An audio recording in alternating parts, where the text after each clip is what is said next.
Paper ही रहा है।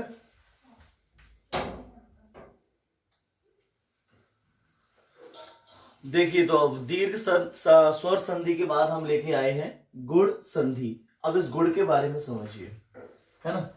सबसे पहले तो आप ये समझिए कि गुण संधि को हम पहचानेंगे कैसे। जैसे दीर्घ वाले में तो हमने देख लिया, दीर्घ माने बड़ा, यानी दूसरे या तीसरे अक्षर पे, यानी जैसे दूसरा यहां ये है ना, दूसरे पे, या दूसरे पर ना मिले तो तीसरे पे हम क्या देखेंगे, दीर्घ में बड़ा आ बड़ी ई बड़ा ऊ, दीर्घ माने बड़ा तो बड़ा आ बड़ी ई बड़ा ऊ मिल जाए तो दीर्घ स्वर संधि। अब ऐसा गुण का क्या है, गुण के में हम क्या देखेंगे, तो गुण के में हम देखेंगे एक तो ए, दूसरा आपको दिखेगा ओ, क्या दिखेगा ओ, और तीसरा आपको दिखेगा ऋषि, ऋषि क्या दिखेगा ऋषि, बोलते में आ जाएगा जैसे देवर्षि, देवर्षि ऋषि, महर्षि ऋषि। और ऋषि को तो ऐसे याद रखिए जैसे ऋषि मुनियों के अंदर क्या होते हैं, बोलिए गुण, क्या होते हैं, अच्छे अच्छे गुण ऋषि मुनियों के अंदर, है ना, गुण। तो गुण से कौन सी संधि हो गई, गुण संधि। और ए और ओ, अगर ये तीनों चीज आपको दूसरे या तीसरे पर मिले तो समझ जाओ वो कौन सी संधि है, गुण संधि, ए ओ या ऋषि। चलो अब इनको बात आती है तोड़ने की, किसकी बात आती है, तोड़ने की। तो इनको तोड़ के देखते हैं।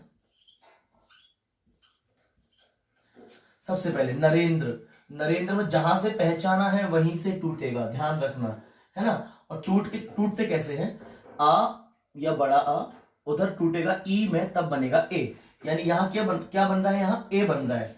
इसका मतलब पहला वाला टूटेगा आ में, दूसरा वाला टूटेगा ई में। तो नरेंद्र में क्या टूटेगा, आ में नर, अर्थ भी निकल रहा है। और दूसरा क्या टूटेगा, इंद्र, नर प्लस इंद्र मिलके क्या बन जाता है, नरेंद्र। ऐसे ही नरेश में नर प्लस ईश, ईश माने क्या होता है, भगवान, है ना, नर मनुष्य के जो भगवान होते हैं नरेश।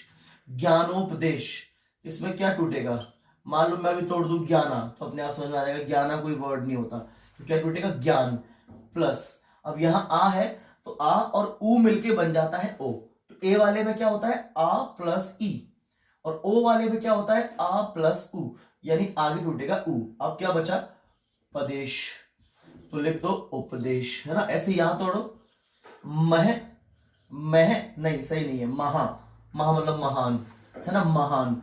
अब उधर क्या टूटेगा, ओ है तो ऊ, ए होता तो ई, और ओ होता है तो ऊ, और पीछे क्या बचा उसको लिख दो, तो क्या बन जाएगा, महा प्लस उत्सव। इसको देखिए देवर्षि, अब ऋषि अर, देवर अर आ रहा है ना, महर महर अर तो बनता है, लेकिन बनता कैसे, आ मतलब पहले वाला आ या आ में, दूसरा वाला ऋषि में, यानी इसमें ये तो पक्का है कि ऋषि तो टूटेगा ही टूटेगा, है ना। यहां क्या रहेगा, ऋषि तो रहेगा ही रहेगा। अब ऋषि हटा के इधर क्या बचा, देव, छोटा आ भी है, आ प्लस ऋषि मिलके अर बनाएंगे देवर्षि। महर्षि में आपको पता है महर तो टूटता नहीं है, तो क्या टूटेगा, महा प्लस ऋषि। यानी हमने देखा ए वाले में तो ई टूटा, आगे आ, ओ वाले में उधर ऊ टूटा, आगे आ और बड़ा आ, देवर्षि में उधर ऋषि टूटा, इधर आ और बड़ा आ।